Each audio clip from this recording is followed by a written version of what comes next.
କିନ୍ତୁ ରାଜ୍ୟସଭା ନିର୍ବାଚନରେ 4ଟି ଆସନ ଖାଲି ହେଉଛି। ଏବେ 4ଟି ପ୍ରାର୍ଥୀ ଆସିବେ କି 5ଟି ଆସିବେ କି 6ଟି କି 10ଟି ଆସିବେ ଆମେ ଜାଣିନାହୁଁ।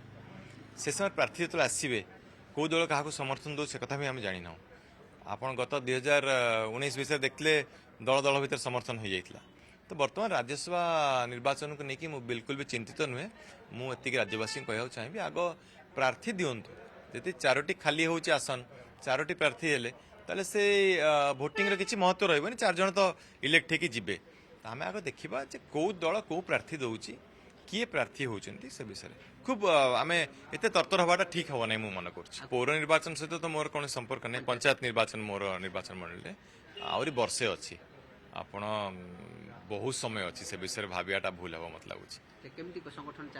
ସଂଗଠନ ଠିକ୍ ଚାଲିଛି। ସମସ୍ତେ ଭଲ ପାଇବା ଅଛି। ଅରବିନ୍ଦ ମହାପାତ୍ର ଯେ ଭଲ ପାଉଛନ୍ତି ସେ ମୋ ସହିତ ଅଛନ୍ତି।